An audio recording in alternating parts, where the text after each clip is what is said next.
नमस्कार। मैं हूं सुनील बॉबी और आप इस समय देखना शुरू कर चुके हैं अपना खास कार्यक्रम एजुकेशन एंड जॉब बुलेटिन यानी बिहार शिक्षा समाचार। आज है 24 जनवरी 2025। तो आइए आज शुक्रवार के प्रमुख शिक्षा जगत की खबरों को जानते हैं। सबसे पहले बात कर लेते हैं कि शिक्षकों की बातों पर एक बार फिर ने सरकार विश्वास किया। बंशीधर बरजवासी के द्वारा उठाए गए आवाज पर मुहर लग गई। कोई झाल झपेट नहीं, मैं सीधा बता दूं कि बिहार के बेतिया के डीईओ साहब के कई ठिकानों पर गुरुवार के सुबह से ही कई ठिकानों पर छापेमारी हुई। करीब 2 करोड़ पैसे बरामद किए, वो भी बेड के नीचे। कई तरह की बातें और आई है खुलकर, यानी कि बिहार के बेतिया में कैश लोक देखने के लिए मिला। पैसे की अंबार। आखिर 20 वर्षों के अपने सेवा काल के दौरान डीईओ साहब जो हैं, जिला शिक्षा पदाधिकारी, इतनी बड़ी रकम और इतनी संपत्ति कहां से और कैसे अर्जित कर लिए, इसको लेकर कई बार बंशीधर बरजवासी एमएलसी, तिरहुत क्षेत्र के एमएलसी बंशीधर बरजवासी ने आवाज भी उठाया और उनके अध्यक्ष को भी कई तरह की बातें डीईओ के द्वारा सुनाया जाता रहा। शिक्षकों को धमकाने का काम किया जाता रहा है। भ्रष्टाचार में बेतिया जिला शिक्षा पदाधिकारी इतना डूब गए थे, उन्हें लग रहा था कि मेरे ऊपर और मेरे नीचे भी कोई नहीं है। बीते दिन भंडाफोड़ हुआ। शिक्षकों में खुशी की लहर है कि हम जो कहते थे कि साहब जो शिक्षकों पर नजर बनाए हैं, शिक्षा व्यवस्था में सुधार करना चाहते हैं, तो अपने पदाधिकारियों पर भी झांकिए। नीचे बीईओ से लेकर डीओ डीपीओ तक पर भी ध्यान दीजिए। साफ हुआ। बंशीधर बरजवासी ने एक बार फिर कहा कि बेतिया डीओ नंबर 1 और दूसरे स्थान पर मुजफ्फरपुर के जिला शिक्षा पदाधिकारी। ऐसे जितने भी जिला शिक्षा पदाधिकारी हैं, सब पर इस तरह की रेड होनी चाहिए और बहुत बड़ा खुलासा होगा।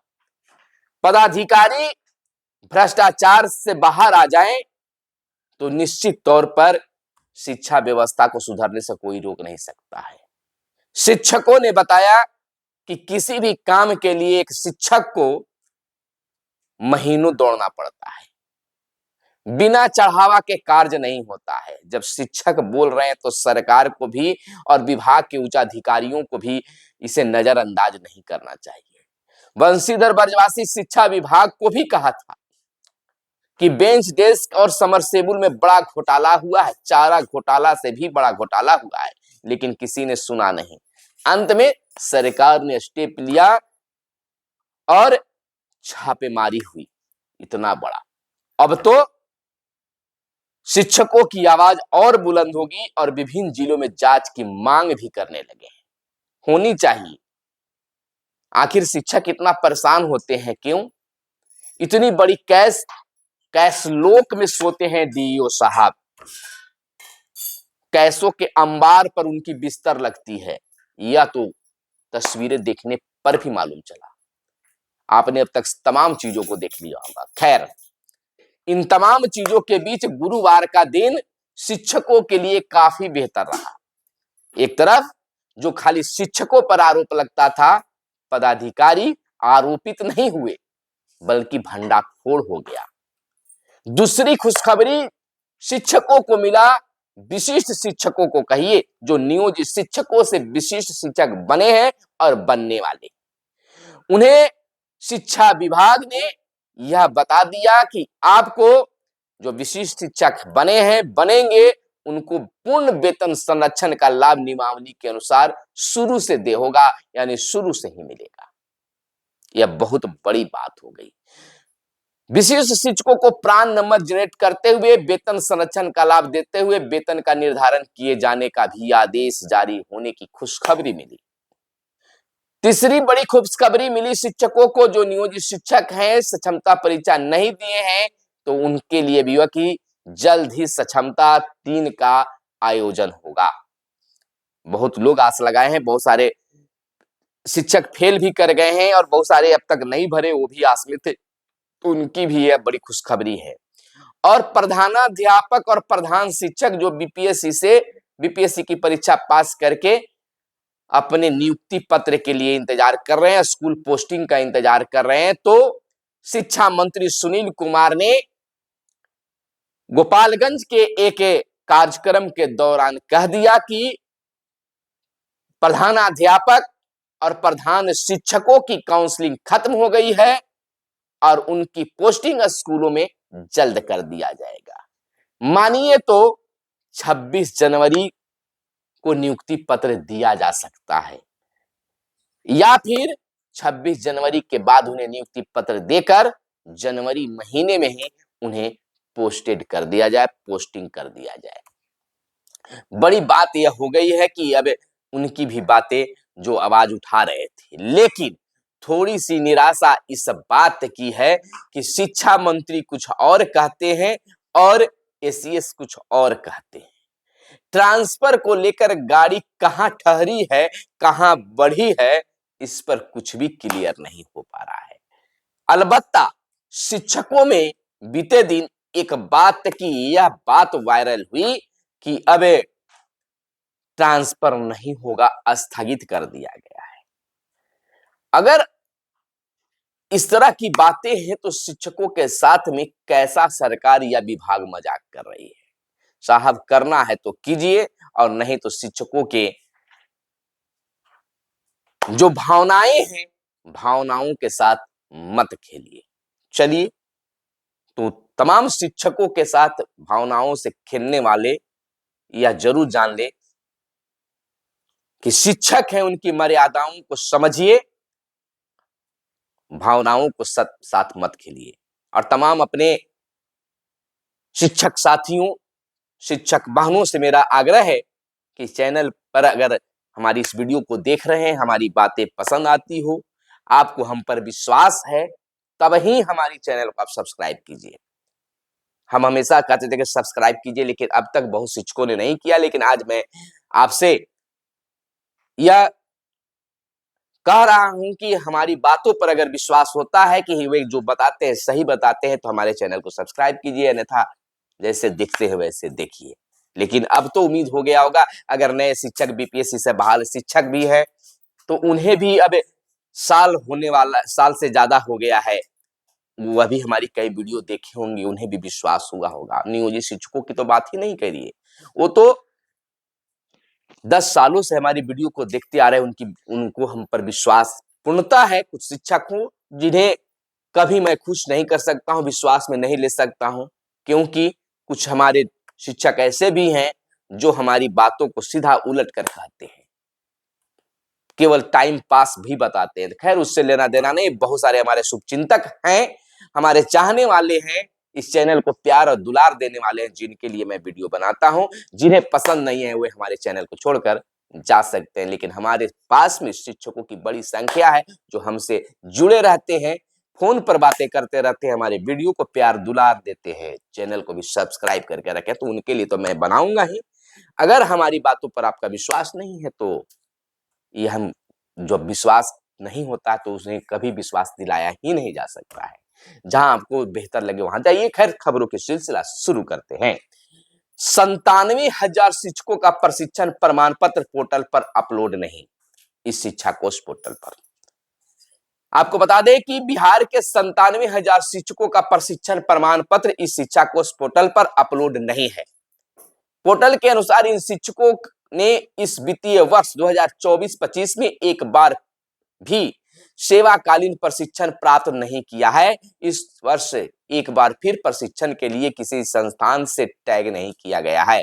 सरकारी विद्यालयों में कार्यरत शिक्षकों को कम से कम साल में एक बार प्रशिक्षण प्राप्त करना अनिवार्य कर दिया गया है।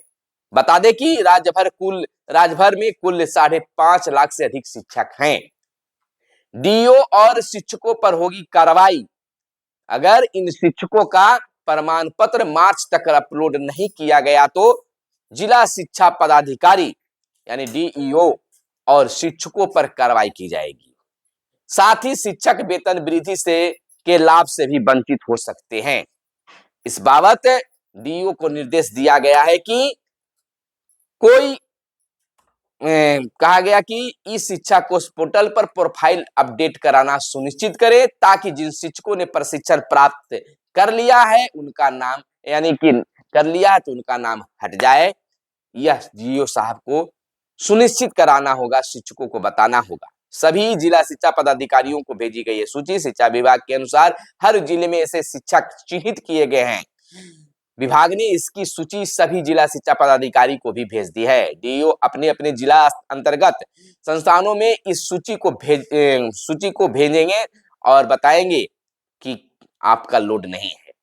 मालूम हो कि सतत व्यवसायिक विकास योजना के तहत राज्य के सरकारी विद्यालयों में कार्यरत शिक्षकों का 5 दिवसीय सेवाकालीन प्रशिक्षण संचालित हो रहा है। यह प्रशिक्षण शिक्षकों को कक्षा में पढ़ाने के कौशल विकास के लिए दिया जा रहा है ताकि शिक्षक कक्षा में अपने विषय से संबंधित टॉपिक को बेहतर से बेहतर तरीके से बच्चों को समझा सके, गुणवत्तापूर्ण शिक्षा दे सके। इसको लेकर यह प्रशिक्षण दिया जाता रहा है। आपको बता दें कि पटना में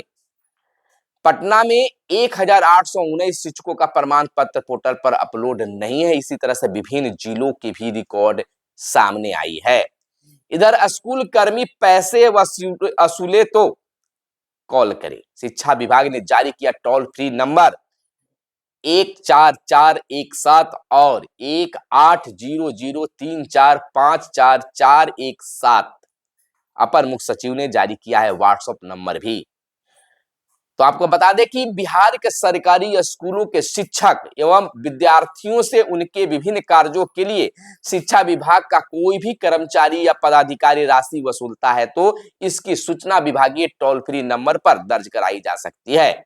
यह टोल फ्री नंबर 14417 और 1800345417 है। इसके अलावा शिक्षा विभाग के अपर मुख्य सचिव ने अलग अलग श्रेणी बनाकर शिकायत दर्ज करने के लिए बाकायदा अपने व्हाट्सएप वाले मोबाइल नंबर जारी किए हैं। शिकायतों को 6 श्रेणियों में बांटा गया है। इस तरह की शिकायतें शिक्षा विभाग के कमांड एंड कंट्रोल सेंटर में प्राप्त होती है। स्कूली भवनों के स्थिति, निर्माणाधीन कार्यों की गुणवत्ता, बेंच डेस्क की उपलब्धता, शौचालय संबंधी शिकायत जो है दर्ज करने के लिए 9229206201 पर अपनी समस्या बता सकते हैं। इसी नंबर पर शिक्षकों के आचरण और एमडीएम संबंधी समस्याएं दर्ज कराई जा सकती है। शिक्षकों की स्थापना से संबंधित शिकायत मोबाइल नंबर 9229206220 पर दर्ज कराई जा सकती है। इसी तरह योजना विद्यार्थियों की विभिन्न योजनाओं संबंधित और स्थानांतरण प्रमाण पत्र, अंक पत्र और प्रमाण पत्र आदि की शिकायतें बताई जा सकती है। इसके लिए 9229206203 मोबाइल नंबर पर अधिकृत किया गया है। वेंडर, संवेदक और आपूर्तिकर्ता से जुड़ी शिकायतें 9229206204 पर दर्ज कराने को कहा गया है। विश्वविद्यालयों एवं कॉलेजों से जुड़ी दिक्कतों के लिए 9110045429 पर नंबर जारी किया गया है। तो इस प्रकार से टोल फ्री नंबर जारी किए गए हैं शिकायतों के लिए। इधर डीएलएड एंट्रेंस को 27 तक आवेदन। बिहार विद्यालय परीक्षा समिति ने प्रारंभिक शिक्षा में डिप्लोमा यानी डीएलएड पाठ्यक्रम के सत्र 2025-27 में नामांकन के लिए डीएलएड संयुक्त प्रवेश परीक्षा 2025 के लिए ऑनलाइन परीक्षा फॉर्म भरने की तिथि बढ़ा दी है।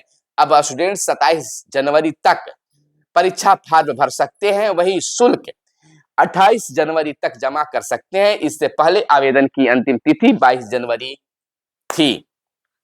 अगली खबर हम आपको बता दें कि स्कूल में जमीन पर बैठेंगे बच्चे तो अधिकारियों पर होगी अब कार्रवाई। यानी कि कोई भी बच्चा अब स्कूल में जमीन पर बैठकर नहीं बल्कि बेंच डेस्क पर ही बैठकर पढ़ेगा, और जमीन पर बैठकर पढ़ते हुए अगर पाए गए तो पदाधिकारियों पर कार्रवाई होगी। सरकारी स्कूलों में पढ़ने वाले विद्यार्थियों की सहूलियत को ध्यान में रखते हुए सभी प्रखंड शिक्षा पदाधिकारियों को निर्देशित किया गया है कि किसी भी स्कूल में एक भी बच्चा जमीन पर बैठकर पढ़ाई न करे। सभी प्रखंड शिक्षा पदाधिकारियों और अवर निरीक्षकों से 24 घंटे के अंदर स्कूलों में बच्चों की संख्या के अनुसार कितने बेंच डेस्क मौजूद है इसकी रिपोर्ट मांगी गई है। डीओ संजय कुमार ने सभी प्रखंड शिक्षा पदाधिकारियों को आपको बता दे फॉर्मेट दिया है, इसी आधार पर रिपोर्ट साझा करनी होगी। इसमें स्कूल का नाम, यूडाइस कोड, कुल नामांकित बच्चे, औसत उपस्थिति, पूर्व में उपस्थित बेंच डेस्क की संख्या, अतिरिक्त बेंच डेस्क की आवश्यकता की डिटेल साझा करने को निर्देश दिया गया है। डीईओ संजय कुमार ने बताया कि रिपोर्ट मिलने के बाद भी अगर किसी स्कूल में बच्चे जमीन पर बैठे पाए जाएंगे तो प्रखंड शिक्षा पदाधिकारी और विद्यालय अवर निरीक्षक पर कार्रवाई की जाएगी। तो यह बड़ी बात हो गई है कि अब बिहार के बच्चे स्कूल में जमीन पर दरी पर बैठकर नहीं पढ़ेंगे बल्कि बेंच डेस्क पर बैठकर पढ़ेंगे आराम से। वहीं मिड डे मील के निर्देशक ने की सिविल वर्क की समीक्षा।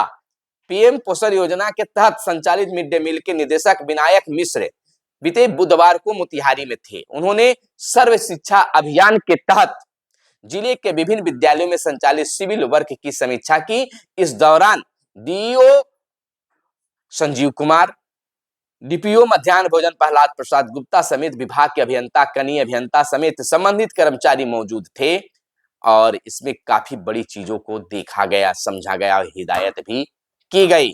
वहीं अगली खबर हम आपको बता दें कि लगातार विद्यांजलि 2.0 पोर्टल पर 100% रजिस्ट्रेशन कराने का निर्देश दिया जा रहा है।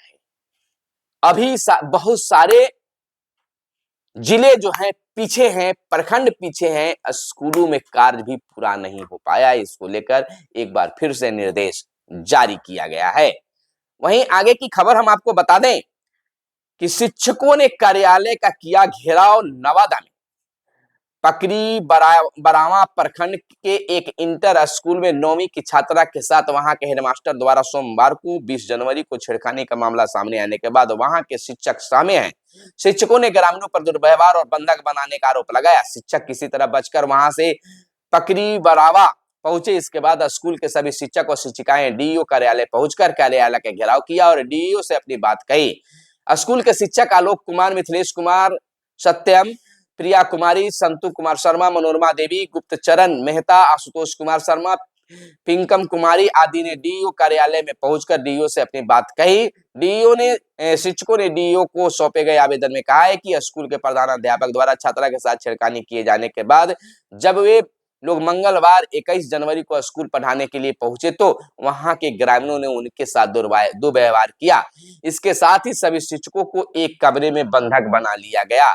तो इस तरह की बातें नहीं होनी चाहिए। सभी शिक्षक एक तरह के नहीं होते हैं। इधर प्रोन्नति को लेकर वीडियो को आवेदन दिया गया। अरे राज्य में बेसिक ग्रेड के शिक्षकों ने स्नातक ग्रेड में प्रोन्नति को लेकर बीते दिन प्रखंड विकास पदाधिकारी अरे राज्य आदित्य नारायण दीक्षित को संयुक्त आवेदन सौंपा। शिक्षक संघ के प्रखंड अध्यक्ष मिंटू कुमार मिश्रा ने बताया कि हमारी नियुक्ति पंचायत शिक्षक के पद पर हुई है। हमें प्रशिक्षित वेतनमान का लाभ वर्ष 2012 से प्राप्त हो रहा है। वीडियो श्री दीक्षित ने बताया कि जिला शिक्षा पदाधिकारी पूर्वी चंपारण को पत्र लिखा गया है। मार्गदर्शन मिलते ही नियमानुसार शिक्षकों को प्रोन्नति दी जाएगी। तो शिक्षकों में इस तरह की मांगे उठती है। वहीं जल संरक्षण का मॉडल बनेंगे 60 सरकारी विद्यालय। इन स्कूलों में जल संचय के लिए बनाए गए हैं रेन वाटर हार्वेस्टिंग। तो इस पर भी विशेष रूप से शिक्षा विभाग कार्य कर रही है। अगली बड़ी खबर हम आपको बता दें कि हाजिरी बनाकर स्कूल से शिक्षक गायब, डीईओ से की गई शिकायत। तो इस तरह की बातें विभिन्न जिलों से शिकायत किया जा रहा है, किसी ग्रामीण के द्वारा, तो बच्चों के द्वारा, तो शिक्षक एक दूसरे के द्वारा भी कर रहे हैं। इधर नए पोर्टल से लटका अधिकारियों और कर्मियों का वेतन। विभाग ने 3 जनवरी को लॉन्च किया था सीएफएमएस का नया वर्जन। जनवरी में वेतन कब मिलेगा यह भी पता नहीं है, लेकिन मिलेगा, यह पदाधिकारी का कहना है। तो हमें कहना है कि जब इस चीज को लॉन्च करना था तो उससे पहले ही आप तैयारी कर लेते, ताकि लॉन्च होते ही सारा काम धड़ल्ले से हो जाता। लेकिन बातें सामने आ जाती है, तब उस पर काम होना शुरू होता है। चलिए, शिक्षक हैं, वेतन का इंतजार में ही अपनी जिंदगी गुजारेंगे। अगली खबर हम आपको बता दें कि शिक्षकों के तबादले को लेकर विभाग और शिक्षा मंत्री के शायद विचार अलग अलग है। ऐसा लगने लगा है कि अब शिक्षकों का ट्रांसफर लटकेगा, स्थगित होगा। फिलहाल मिलते हैं अगले वीडियो में, तब तक के लिए दीजिए इजाजत। जय हिंद, जय भारत, वंदे मातरम।